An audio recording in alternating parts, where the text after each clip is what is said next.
E aí já dá para os irmãos ficarem por dentro do assunto. Disse Samuel a Saul: enviou-me o Senhor a ungir-te rei sobre o seu povo, sobre Israel. Atenta, pois, agora às palavras do Senhor.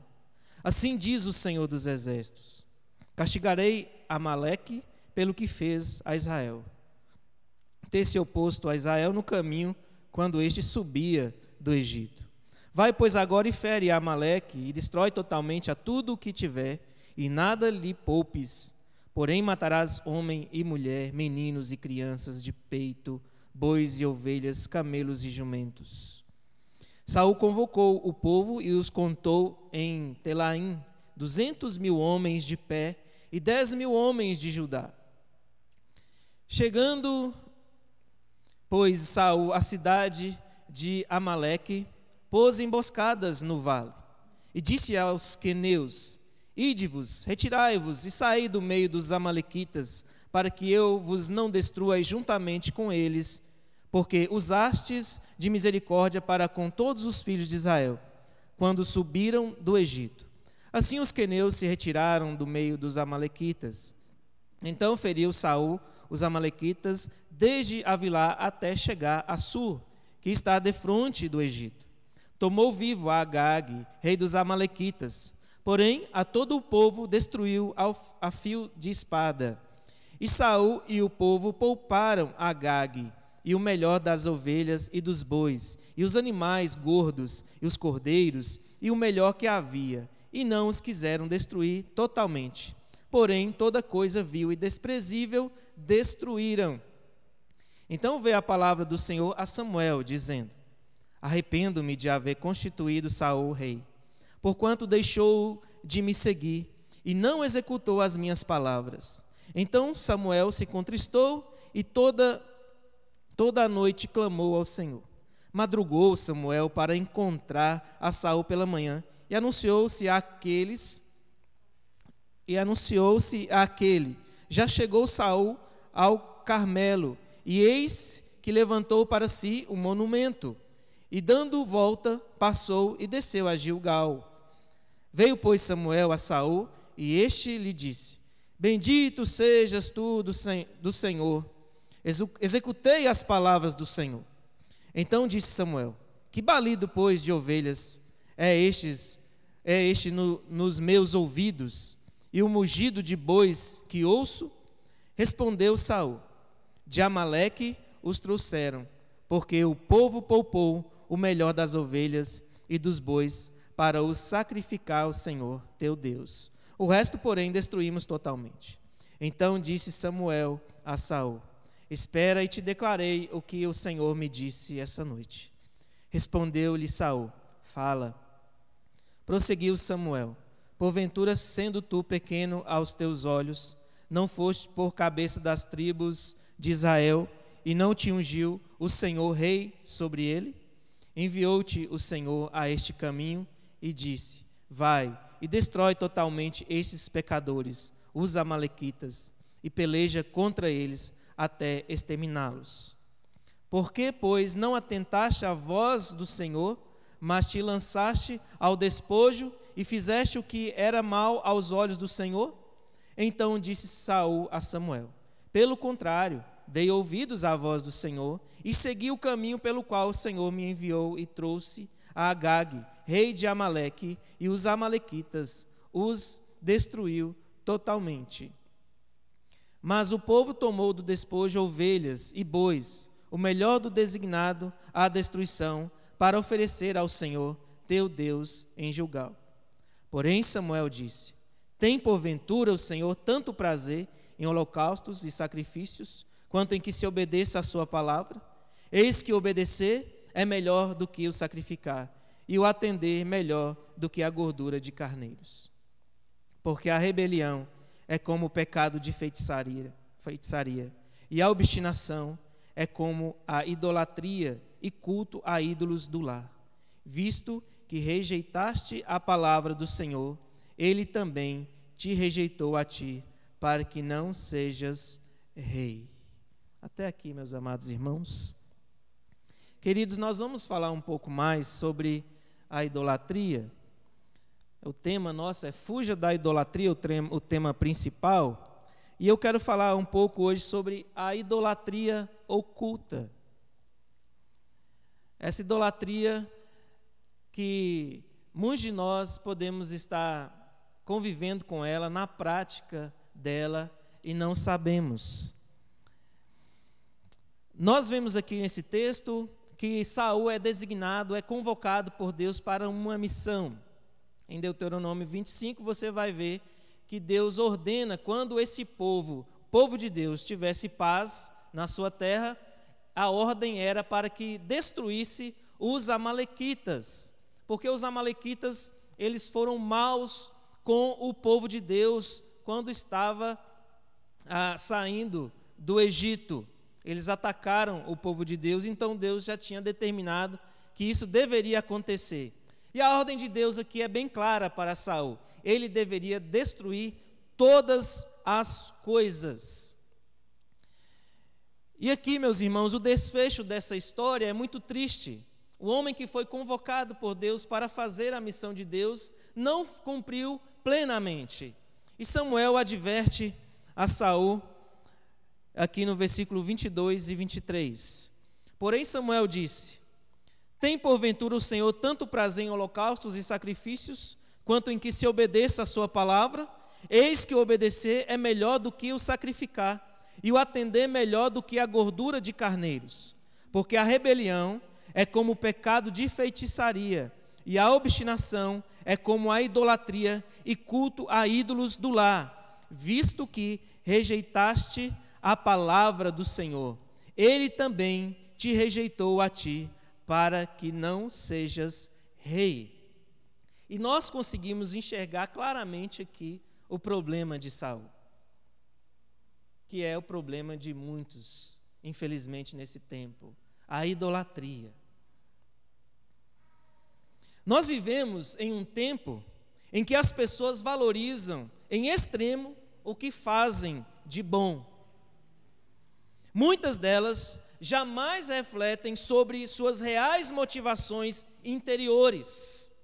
Hoje ninguém se importa com o caráter das pessoas, desde que elas estejam no momento fazendo o que lhes agrada. Isso acontece em muitos relacionamentos. Não importa o caráter, desde que eu esteja sendo beneficiado pelas obras desta e desta pessoa, deste ou deste irmão. Até mesmo nas igrejas. As igrejas não têm esse critério hoje de fazer uma investigação profunda daqueles que vão ser integrados na convivência da igreja, nos ministérios da igreja, simplesmente porque a fascinação pelo que eles fazem é tão grande que ofusca, que é deixado de lado as outras coisas. E principalmente a investigação do caráter dessa pessoa. O problema, meus irmãos, é que isso não funciona. É claro que um bom caráter deve ter frutos excelentes. Quando buscamos antes conhecer a essência, significa com isso que desejamos conhecer quais serão os resultados disso, sua verdade, sua duração e sua segurança. Quando mergulhamos na fascinação dos feitos extraordinários e em nosso benefício, podemos de alguma forma cair em armadilhas letais, porque qualquer pessoa má pode fazer coisas boas. Não somente uma investigação externa deve ser feita, como também uma investigação interna. Precisamos, no tocante a Deus, conhecer nossas motivações de forma clara, para que não estejamos construindo um altar em nosso coração, que não pertença de fato a Deus, e sim a um ídolo. Saul era um homem muito belo, bem intencionado, disposto a servir ao povo. Ele é o primeiro rei de Israel. Termina aqui a fase dos juízes e Saul então é constituído rei a pedido do povo. para estar à frente do povo, para conduzir o povo nas suas batalhas, nas suas pelejas. Todavia, Saul construiu um Deus paralelo em seu coração. À medida que ele estava trabalhando para o povo, para Deus, ele também permitiu que o seu coração estivesse sendo destinado, designado para um outro Deus. Irmãos, vamos aqui hoje identificar, em primeiro lugar, os ídolos ocultos, tirando aqui da história de Saul. Como nós podemos identificar ídolos ocultos? Em primeiro lugar, os ídolos podem estar nas boas intenções. É claro que são intenções que não contêm sustento na vontade de Deus. Boas intenções que não encontram ali na palavra de Deus um suporte. Deus não disse para Saul fazer aquilo que ele fez.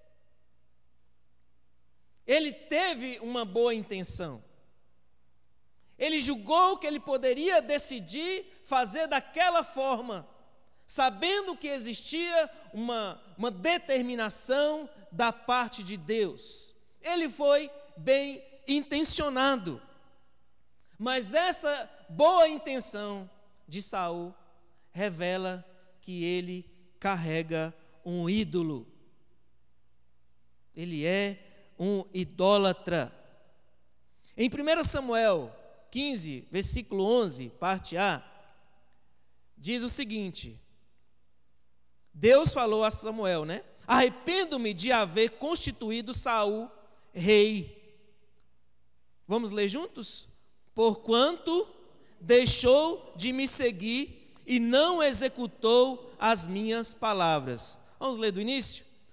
Arrependo-me de haver constituído Saul rei, porquanto deixou de me seguir e não executou as minhas palavras. Olha só, Deus já está aqui determinando, Deus já está aqui dando o seu parecer a respeito de Saul. Eu me arrependo de ter constituído Saul. Por quê? Porque ele não fez aquilo que eu mandei ele fazer. Ele fez, de alguma forma, ele fez. Mas Deus está dizendo: Saul não executou as minhas palavras, não fez tudo aquilo que eu determinei que ele fizesse. Ele adulterou. Ele adulterou a minha vontade. Ele não fez toda a minha vontade. Porque ele tinha o coração aqui, então, carregado de boas intenções. Ele olhou para as riquezas, ele olhou para os bens e fez um julgamento, né? Nossa, Deus está maluco. Não tem necessidade de destruir as coisas. Posso muito bem levar essas coisas. Eu só preciso matar o povo e está tudo certo. Mas ele não faz isso. Saul deixou de seguir Deus e passou a seguir as suas próprias ideias.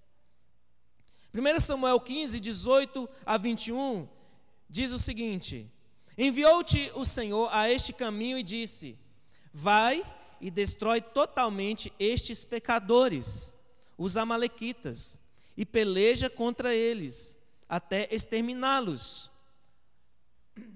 Por que, pois, não atentaste à voz do Senhor, mas te lançaste ao despojo, e fizeste o que era mal aos olhos do Senhor? Então disse Saul a Samuel: pelo contrário, dei ouvidos à voz do Senhor, e segui o caminho pelo qual o Senhor me enviou, e trouxe a Agag, rei de Amaleque, e os amalequitas, os destruí totalmente, mas o povo tomou do despojo, ovelhas e bois, o melhor do designado à destruição, para oferecer ao Senhor teu Deus em Gilgal. Mas percebam, irmãos, que essa é a fala de Saul. Mas essa aqui não é a realidade. Porque quando nós pegamos a narrativa no capítulo 15, quando está sendo descrita que toda aquela situação, não diz que a intenção de Saul era essa, de pegar esses animais com boas intenções para que pudesse a posteriori sacrificar a Deus, fazer um culto a Deus. Não fala isso. Mas aqui, no momento que ele está sendo confrontado, ele fala para Samuel: olha, a minha intenção era das melhores. Sabe, pastor, eu não errei, porque a minha intenção era das melhores possível. Eu estava naquela situação, mas a minha intenção não era aquela. Na cabeça de Saul, meus irmãos, os despojos eram mais importantes do que obedecer à plena vontade de Deus. Os bens materiais estavam de forma mais elevadas do que propriamente obedecer à vontade de Deus. E quantos de nós não sacrificamos a obediência a Deus por causa das coisas materiais, porque elas falam conosco que são preciosas? No entanto, Deus quer a verdade como embrulho dos nossos sacrifícios.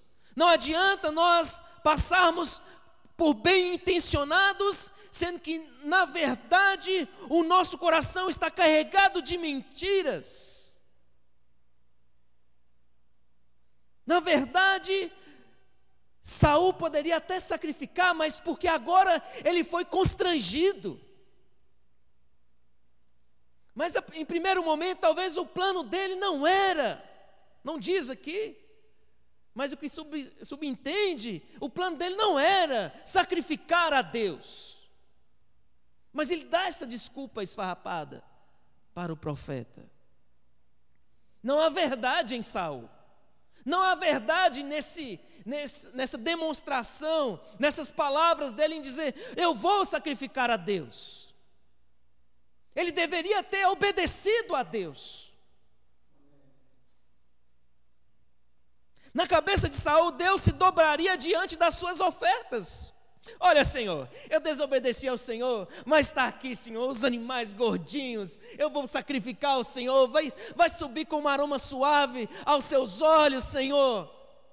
Ele está estabelecendo que Deus deve se agradar daquilo que já está totalmente contaminado aos olhos do Senhor. Aquilo já era repulsa aos olhos do Senhor, como o povo dos amalequitas. Aquilo já era nojento aos olhos de Deus.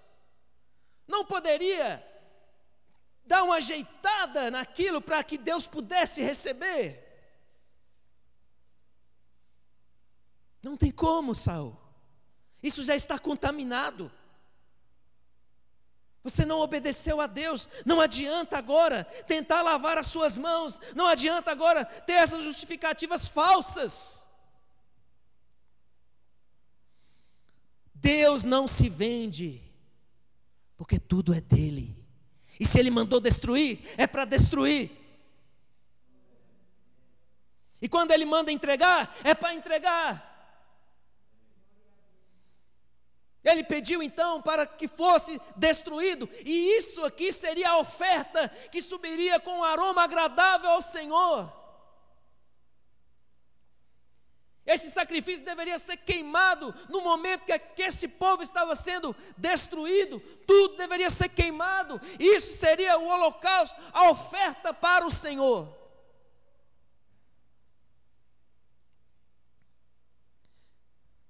Na cabeça de Saul, ele estava obedecendo a Deus inteiramente. Ele está cheio de boas intenções.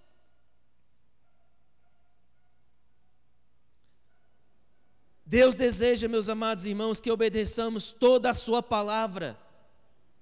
Ele disse para Saul: assim deve ser feito, e assim Saul deveria fazer. Infelizmente, hoje nós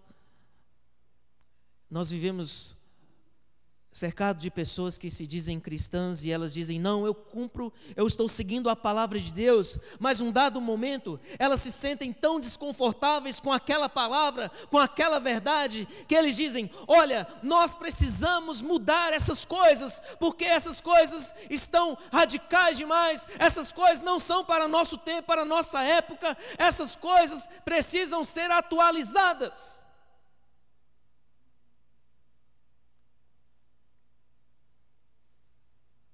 Na cabeça de Saul, a verdade de Deus não precisava ser obedecida radicalmente ou sacrificialmente. Deus deseja que todos nós nos sacrifiquemos, mesmo que esse sacrifício seja radical demais aos nossos olhos. Deus tem um chamado para o seu povo, e quando nós lemos nas Escrituras, não é um chamado fácil. A começar que nós devemos negar a nós mesmos. Na cabeça de Saul, Deus não teria mais ninguém com quem contar. Isso aqui é demais.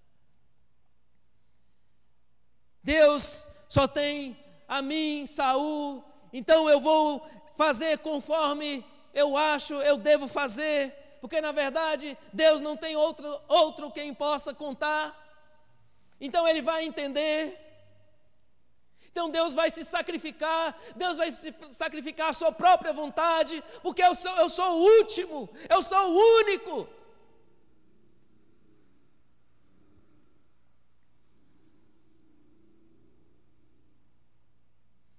E por trás das malhadas já tinha um ruivo menino,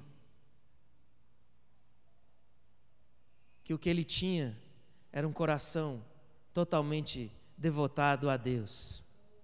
Não tinha aparência bela, mas ele tinha um coração inclinado para o Senhor. Notem bem, meus irmãos, aqui a definição da idolatria. Ela se mostra nitidamente para nós. Pode colocar. Idolatria, o que é idolatria?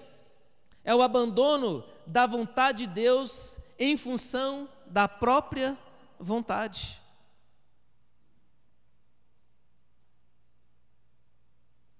Em que sentido nós somos idólatras? Quando nós deixamos de fazer a vontade de Deus. Qual o primeiro idólatra? Adão. Ela pode se manifestar no culto ao ídolo do lar, a um ídolo de uma estátua de madeira, de pau, de pedra,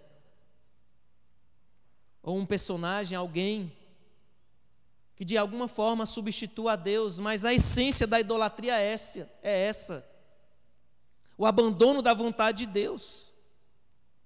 Olha o que diz em Romanos 16, 18. Porque esses tais não servem a Cristo, nosso Senhor, e sim a seu próprio ventre, e com suas palavras e lisonjas engana o coração dos incautos. Qual o Deus deles? O próprio ventre. Ou seja, eles são guiados pelos seus próprios corações. Filipenses 3, 18 a 19. Pois muitos andam entre nós, dos quais repetidas vezes eu vos dizia, e agora vos digo até chorando, que são inimigos da cruz de Cristo. O destino deles é a perdição, o Deus deles é o ventre, e a glória deles está na sua infâmia, visto que só se preocupam com as coisas terrenas. Será que tem alguma semelhança com Saul? Mateus 16, 22 e 23. E Pedro, chamando Jesus à parte, começou a reprová-lo, dizendo: tem compaixão de ti, Senhor. Isso de modo algum te acontecerá. Mas Jesus, voltando-se, disse a Pedro: arreda, Satanás, Tu és para mim pedra de tropeço, porque não cogitas das coisas de Deus, e sim das coisas dos homens. Olha a idolatria, meus amados irmãos. Quando nós cogitamos das coisas dos homens, quando nós procuramos os nossos próprios interesses, quando nós procuramos nos justificar com as nossas próprias ambições, já aplicando essa palavra e trazendo para nós uma direção, o cristão que não quer ser como Saul, luta para ser sempre aprovado por Deus em tudo o que faz. O cristão que não quer ser como Saul, ele procura obedecer a palavra de Deus como ela é. Ele olha para os sacrifícios, ele olha para tudo que ele tem que abrir mão, e ele diz: eu cumprirei toda a vontade do meu Senhor. Efésios 3, 17 a 19. Vamos ler juntos? Eu falo juntos, mas a gente toma água e não lê, né? Mas podem ler, meus irmãos. Efésios 3, 17 a 19.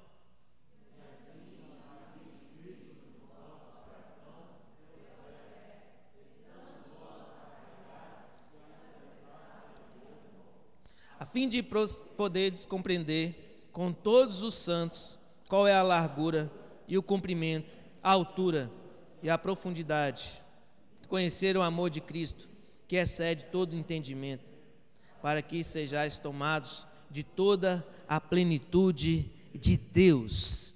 Meus amados irmãos, nós, quando não nos mergulhamos em compreender a vontade de Deus e nos aplicar à vontade de Deus, nós não nos tornamos parecidos com Deus, nós não possuímos a plenitude de Deus, nós nunca iremos chegar na plenitude de Deus.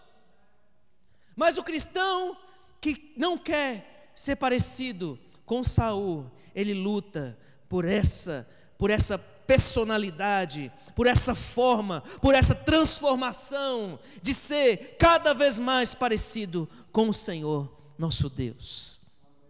O cristão aplica-se em conhecer profundamente a Deus, porque ele não quer uma estatura aquém, uma estatura pequena, ele quer cada vez mais ser parecido com o seu Senhor. Mateus 16, 24. Então disse Jesus a seus discípulos: se alguém quer vir após mim, a si mesmo se negue, tome a sua cruz e siga-me. Deixe de viver para você mesmo. Essa aqui é a real conversão. É aquilo que deve morar no seu coração. Você que é cristão, você que está aqui nessa noite, você que está nos assistindo, é deixar de viver para si mesmo, é viver para o Senhor, tomar a cruz, é passar a obedecer plenamente à vontade de Deus. Não é um dia faz a vontade de Deus, outro dia faz o que te convém. Um dia faz a vontade de Deus, outro dia você faz aquilo que vem na sua cabeça. Um dia você está determinado em cumprir tudo aquilo que Deus ordenou para você, mas no outro dia você inventa desculpas ou faz a vontade de Deus de forma relaxada, descomprometida. Seja um cristão autêntico e faça a vontade de Deus. Fuja dos ídolos. Boas intenções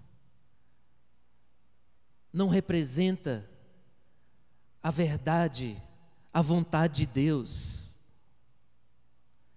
Que nossas boas intenções, se as temos, sejam intenções totalmente conectadas com a realidade das Escrituras, com a vontade de Deus. Em segundo lugar, os ídolos estão presentes quando tentamos caminhar com a mentira e a verdade juntas, ou também com meias verdades, Olha só o que Saul fala para Samuel, o profeta do Senhor. É demais. 1 Samuel 15, 13. Vamos ler juntos? Executei as palavras do Senhor. Olha só, que cara de... Executei as palavras do Senhor. Que mentira deslavada. Eu fiz aquilo que Deus mandou que eu fizesse. A mentira está dominando o coração de Saul. Ele optou pela mentira, a mentira agora não desgarra dele. Ele precisa sempre desse álibi, ele precisa sempre se sustentar na mentira. E tenta convencer os outros que ele está totalmente certo. Portanto, meus irmãos, a verdade deve nortear a vida do servo de Deus, do início ao fim. Saul começou bem. Vocês vão perceber aí que ele faz conforme o Senhor tem mandado. Ele convoca o povo, né? Vou ler aqui. Ele acredita que está fazendo tudo certo. Porque, na verdade, quando ele começa a executar os planos, tudo contribui para ele, tudo é favorável a ele, as portas se abrem. E aqui mora um perigo muito grande, de nós confiarmos demais que as coisas estão indo, tudo dando certo, e em algum momento nós podemos ser, de alguma forma, seduzidos pela tentação da mentira. A mentira é uma proposta sutil, que pode aparecer num momento muito confortável, como apareceu aqui para Saul. Saul convoca o povo, e o povo obedece. Ele convoca os soldados aqui, 200.000 homens de pé, no versículo 4, do capítulo 15. Saul viaja até a cidade, e tudo dá certo. Saul faz seu planejamento de combate e tudo dá certo. Saul libera os queneus, que é um povo que estava misturado ali com os amalequitas, que Deus disse que não era para destruí-los. Libera ali os queneus para não morrerem e tudo dá certo. Saul executa a matança e tudo dá certo.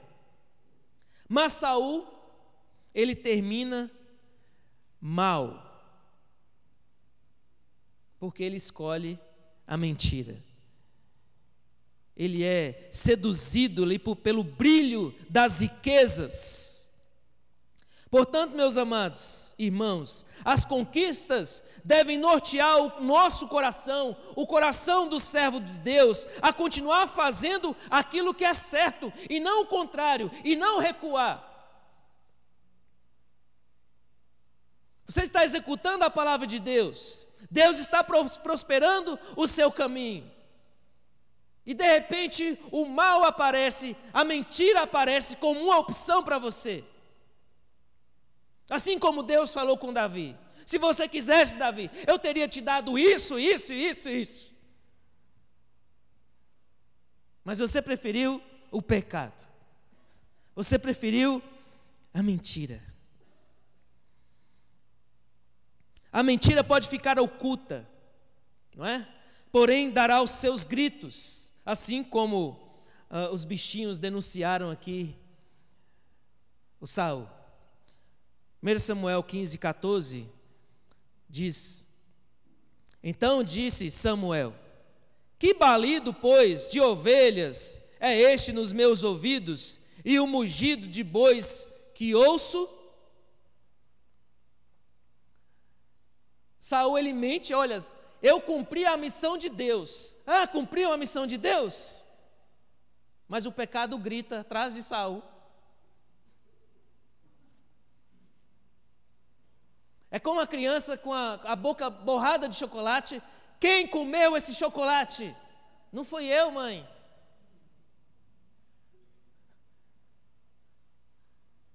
E ali o pecado denuncia a sua posição, denuncia que ele não cumpriu, o pecado grita e denuncia a posição de Saul de rebelião, de desobediência a Deus, denuncia a idolatria de Saul. Deus já havia falado com Samuel, não precisava nem as ovelhinhas gritarem, nem os bois gritarem, porque, o homem de Deus aqui como Samuel já estava totalmente instruído por Deus. Mas Samuel, como talvez ali com muita misericórdia, espera que aquele Saul, o rei de Israel, se chegue quebrantado na sua presença e fala: olha, Samuel, não foi assim. Mas ele já grita: olha, eu fiz a vontade de Deus. Mas os animais denunciam. A mentira custou muito caro para Saul. E também custou muito caro na história, para os homens na história bíblica. E custa muito caro para todos nós. Lembre-se de Adão. Ele aceitou o jogo da mentira. Lembre-se de Davi. Ele aceitou o jogo da mentira. Lembre-se de Sansão. Aceitou o jogo da mentira. Lembre-se de Israel. Aceitou o jogo da mentira. Lembre-se de Ananias e Safira. Também aceitaram o jogo da mentira.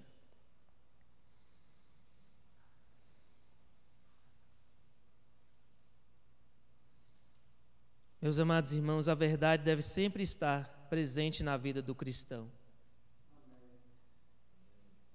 Em quais situações? Em primeiro lugar, na sua fala. Mateus 5,37, que diz: seja, porém, a tua palavra sim, sim, não, não. O que disso passar, vem do maligno.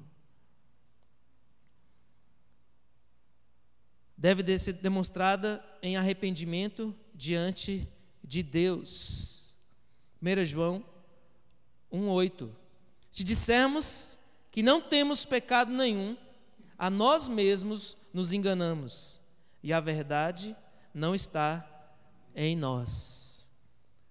Deve ser manifestado na sua prática, na vida prática. 1 João 1,6. Se dissermos que mantemos comunhão com Ele e andamos nas trevas, mentimos e não praticamos a verdade.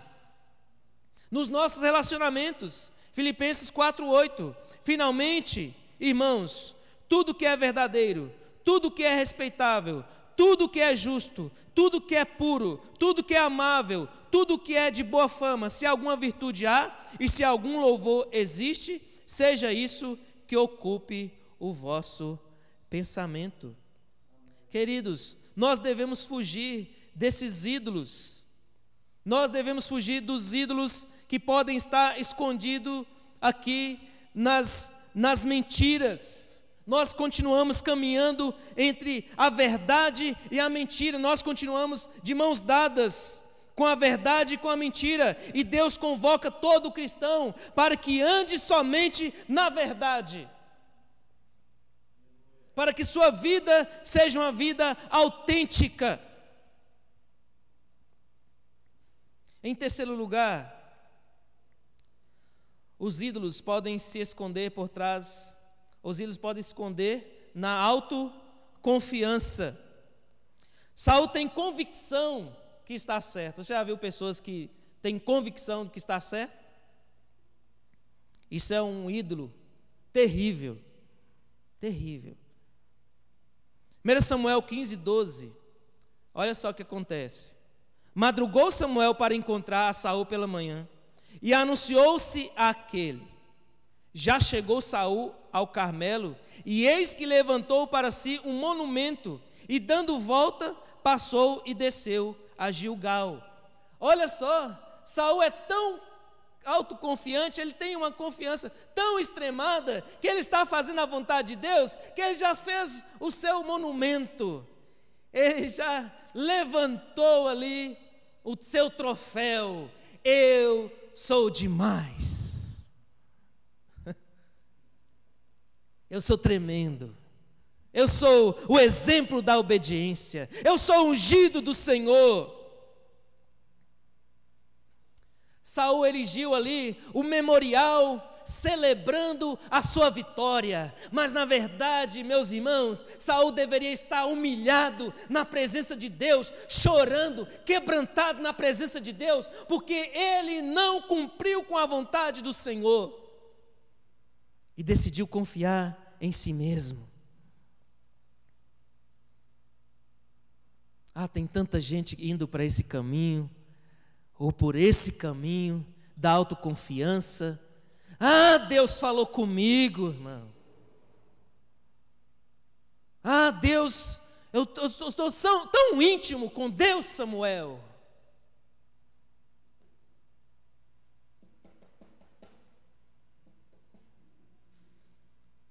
Oh, meu Deus, tem misericórdia de nós.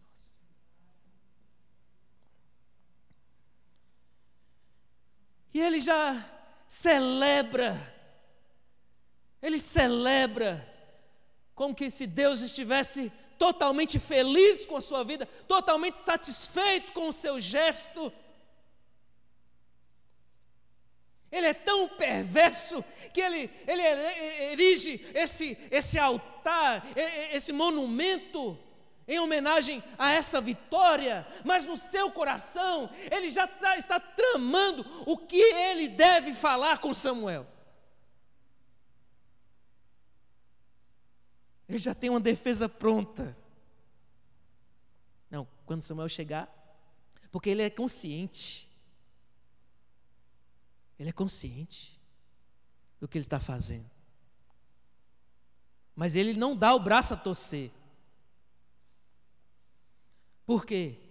Ele está tão centrado em si mesmo, que ele não para pensar nisso. A autoconfiança pode ser produto de uma falsa liberdade, meus irmãos. Uma falsa liberdade. A autoconfiança pode ser produto de uma mente cauterizada. E não de uma sabedoria exponencial, e não de uma intimidade profunda com Deus.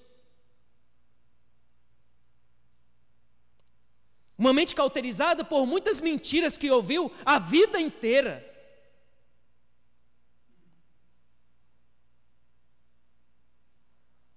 A autoconfiança pode ser produto do pragmatismo. Por quê? Olha, eu sempre fiz assim, eu sempre trabalhei dessa forma, e é assim que deve ser. Não importa a vontade de Deus, não importa o que realmente Deus quer. O importante é que eu execute o meu plano.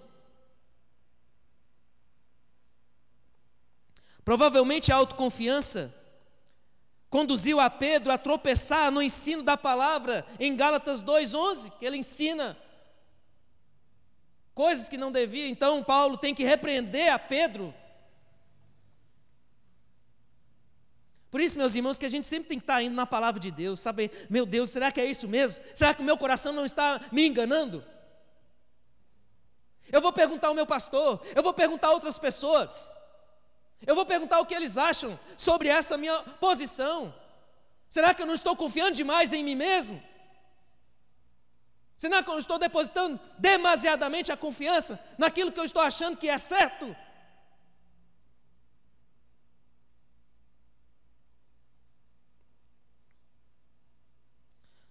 Provérbios 28:26 diz: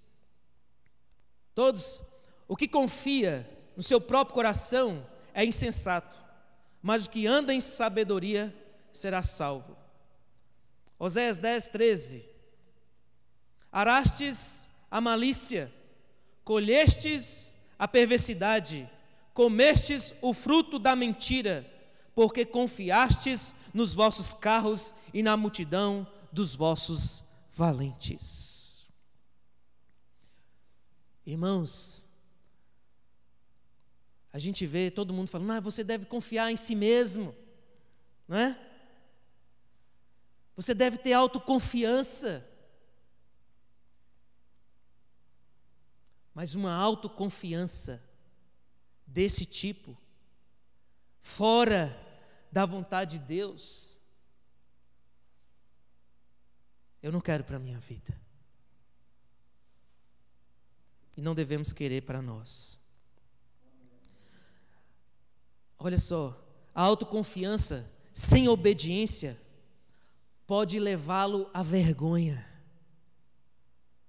Construir uma falsa conquista, erigir um falso troféu. Aquele título não é seu. Aquela conquista não existiu. Aquilo é uma mentira, Saul. Aquilo é uma mentira, Saul, porque você não fez a vontade de Deus. Esse seu ministério é uma mentira, porque você não busca fazer a vontade de Deus. Essa sua igreja é uma mentira, porque você não busca fazer a vontade de Deus.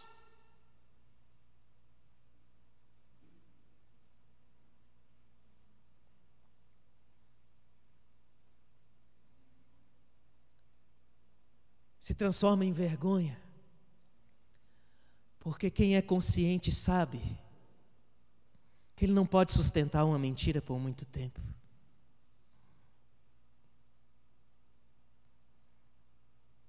Se transforma em vergonha, porque por mais que ele esconda essa mentira, um dia ela vai se manifestar. Um dia a verdade vai ao encontro dela e vai desnudá-la totalmente.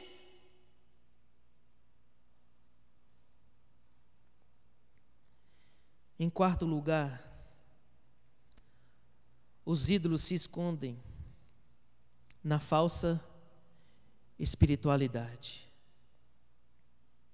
Versículo 13, capítulo 15, versículo 13.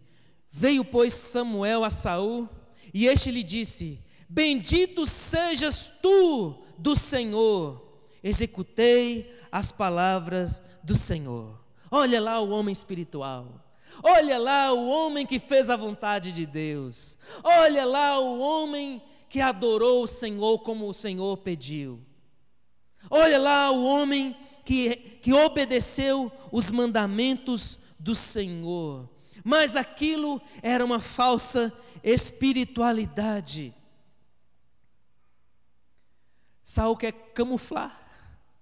Saul quer amortecer.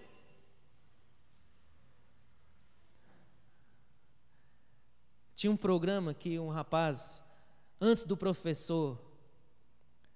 dele responder a pergunta para o professor, ele fazia vários elogios para o professor. Para que o professor, de alguma forma, desse algumas pistas. Não sei se vocês já assistiram em algum lugar isso. Pessoal de 80 aqui, né? Sabe muito bem o que eu estou falando. 80, 90, né? Mas ele era o somebody love. Agora eu já falei. Ele tenta amortecer, ele tenta disfarçar o seu pecado com uma boa oratória. Ele tenta disfarçar o seu pecado com uma boa postura. Ele tenta disfarçar o seu pecado com palavras espirituais.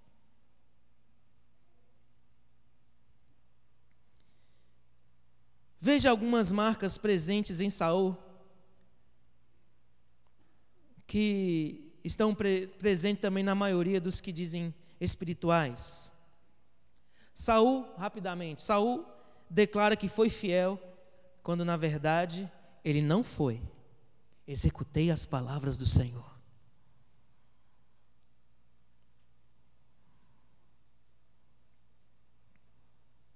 Saul diz que não foi ele o responsável pela mudança nos planos, mas ele era o rei, ele era o chefe.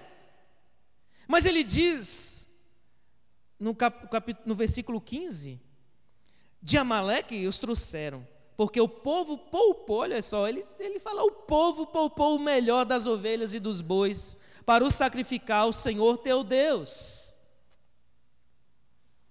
Ele não assume a sua responsabilidade. A missão foi dada ao rei Saul. Saul deveria cobrar dos seus soldados, do seu exército, que aquela ordem deveria ser executada.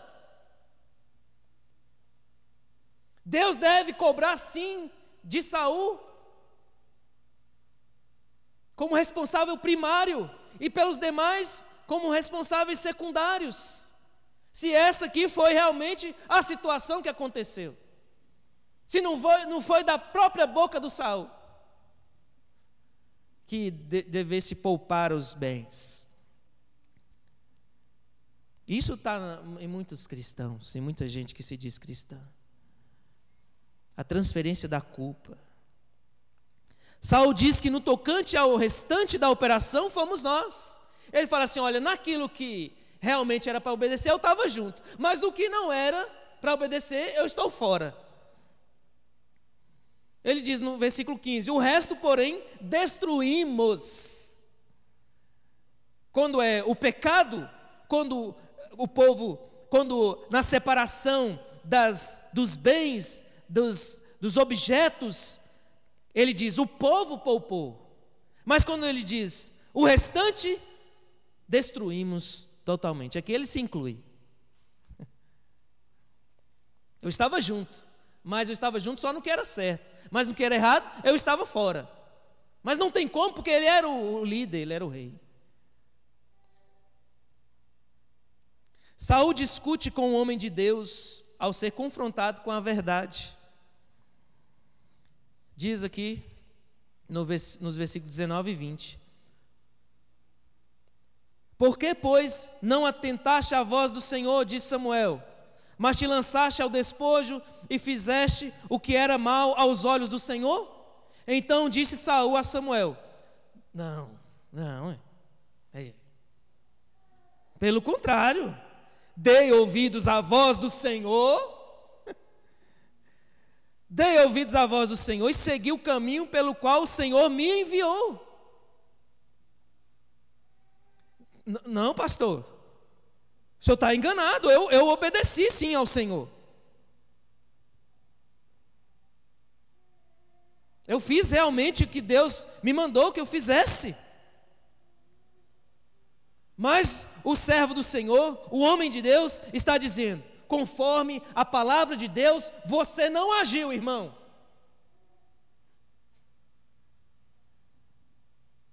Mas a interpretação desse homem aqui é diferente.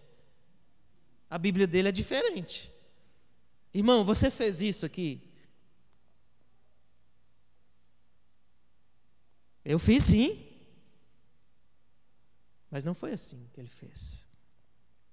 Saul tenta barganhar com o profeta para suprimir o seu pecado. Olha, no versículo 21. Mas o povo tomou o despojo, ovelhas e bois, o melhor do designado da destruição, para oferecer ao Senhor teu Deus em Gilgal. Samuel, vamos fazer uma linda festa para o Senhor, Samuel. O que você acha? Eu fiz o que é errado, mas eu vou trazer aqui pedreiros para rebocar as paredes, pastor. Eu adulterei, mas eu vou dar um dízimo de 300 mil esse mês.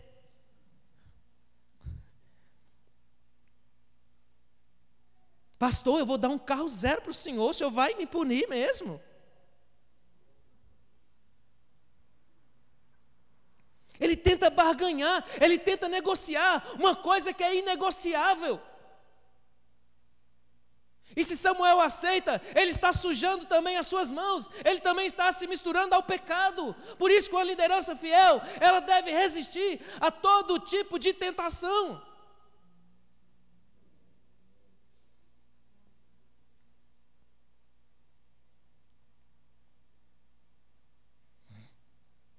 Essa falsa espiritualidade normalmente se revela da seguinte forma. Primeiro, quando discordamos dos métodos de Deus. Segundo, quando discordamos dos ministros de Deus. Terceiro, quando tememos mais os homens do que a Deus. No tocante Saul, não, a vontade do povo é a vontade de Deus, então vou deixar o povo fazer, né? Quarto lugar, quando valorizamos mais o cargo do que a Deus. Afinal de contas, eu sou rei, e eu posso fazer o que bem entender. Eu sou pastor, eu posso fazer o que bem entender. Mas estou valorizando o quê? Eu estou valorizando o cargo, e não a vontade de Deus, e não o que Deus quer para a minha vida, e não o que Deus quer para o mundo onde eu estou inserido. Em quinto lugar, a falsa espiritualidade normalmente se revela quando a fama domina o coração. Ser conhecido é maravilhoso, mas tem muitos que quando começam a ganhar o mundo, se vendem facilmente. Quantos homens de Deus você já ouviu antigamente e chorava com as suas ministrações? E hoje quando você os ouve, você dá vontade de vomitar.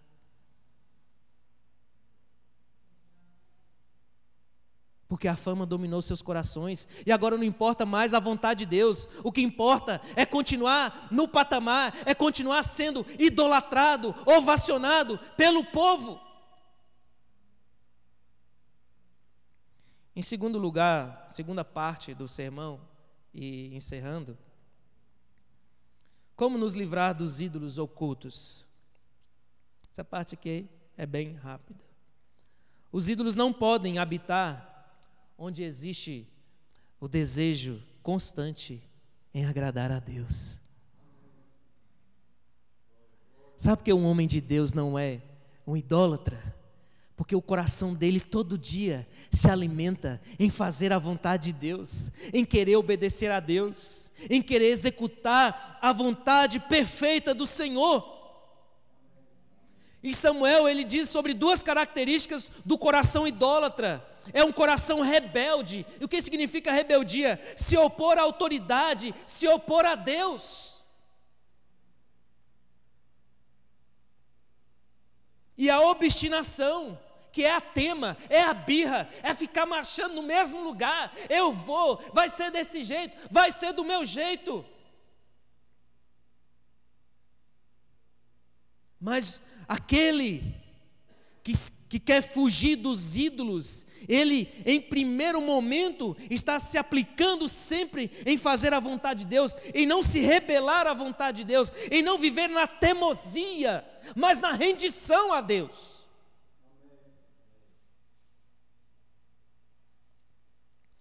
Como nos livrar dos ídolos ocultos? Primeiro, obedecendo a Deus. Olha só o que Samuel diz. Em 1 Samuel 15, 22. Porém Samuel disse: tem porventura o Senhor tanto prazer em holocaustos e sacrifícios, quanto em que se obedeça à sua palavra? Deus tem prazer, meus irmãos, naquele que obedece, e Ele também tem recompensas para aquele que obedece. Em Josué 1,8 diz: não cesses de falar deste livro da lei, antes medita nele dia e noite, para que tenhas cuidado de fazer segundo tudo quanto nele está escrito, então farás prosperar o teu caminho e serás bem-sucedido. Não quer ter um coração idólatra? Não quer viver na idolatria? Viva sempre na dependência de Deus, viva sempre em comunhão com o Senhor. Em Mateus 7, 21, nem todo o que me diz Senhor, Senhor, entrará no reino dos céus, mas aquele que faz a vontade de meu Pai que está nos céus. Talvez hoje você está aqui e você jamais se rendeu à vontade de Deus. Você é um incrédulo. E o convite hoje é que o Senhor Jesus Cristo faz a você: se renda a mim, viva para mim, siga as minhas instruções e se arrependa dos seus pecados. Segundo lugar, como nós podemos nos livrar dos ídolos? Confiando em Deus. Deus tem prazer naqueles que são dependentes dEle, e Ele também os abençoa. Salmo 40, versículo 4, todos: bem-aventurado o homem que põe no Senhor a sua confiança, e não pende para os arrogantes, nem para os afeiçoados à mentira. Salmo 115, 9 e 13, o contexto aqui é de idolatria, mas quem não é idólatra é como Israel. Israel confia no Senhor, Ele é o seu amparo e o seu escudo. A casa de Arão confia no Senhor, Ele é o seu amparo e o seu escudo. Confia no Senhor, os que temem o Senhor, Ele é o seu amparo e o seu escudo. De nós se tem lembrado o Senhor, Ele nos abençoará, abençoará a casa de Israel, abençoará a casa de Arão. Ele abençoa os que temem o Senhor, tanto pequenos como grandes. Essa confiança para todos nós deve ser renovada em nossos corações. Mas você que não confia totalmente no Senhor, você está sendo convidado por Ele, para que você confie totalmente nos seus cuidados, você confie toda a sua vida a Ele. Porque o destino dos idólatras é a perdição, é o inferno.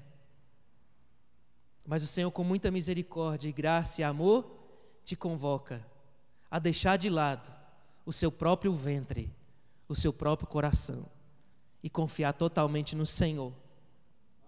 Em terceiro lugar, como você pode se fugir dos ídolos, se afastar dos ídolos, sendo quebrantado de coração. Deus tem prazer naqueles que não endurecem os seus corações, e tem ricas bênçãos para estes. Isaías 57:15.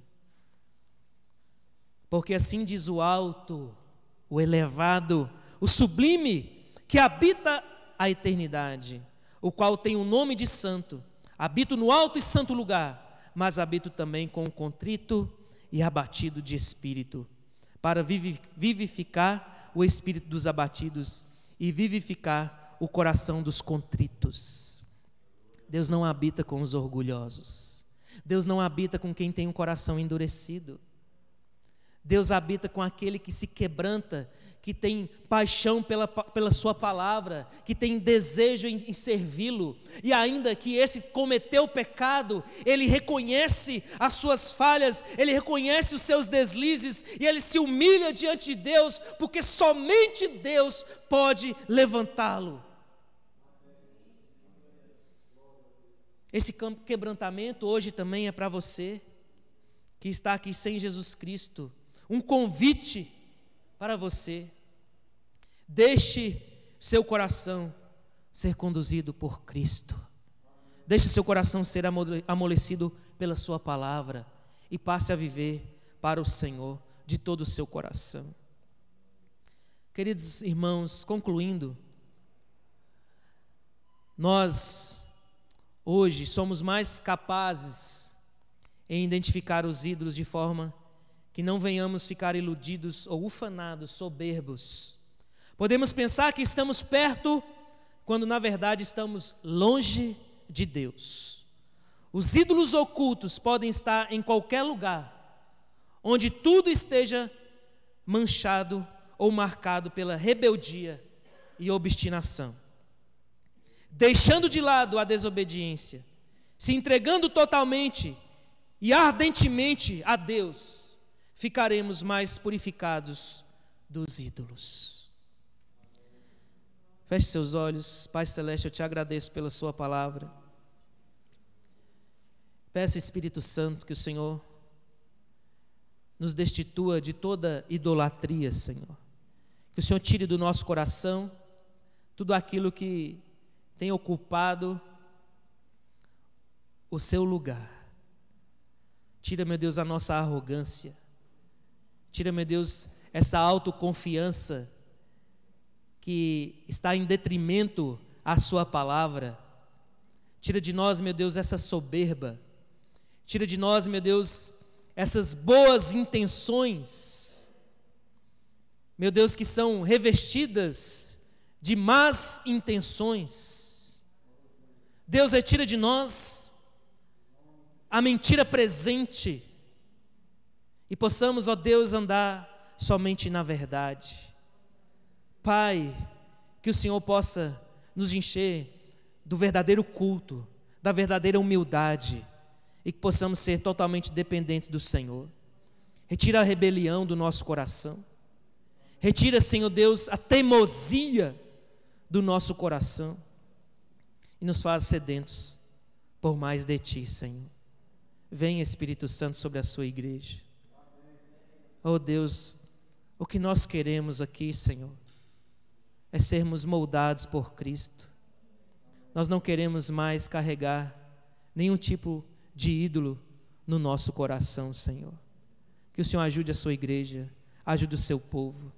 Que o Senhor nos dê, meu Deus, toda condição para participar hoje desse banquete do Senhor. Faz, meu Deus, que nós examinemos o nosso coração, sejamos responsáveis para com a sua palavra, para com aquilo que o Senhor determinou que façamos e que sejamos, em nome do Senhor Jesus. Amém.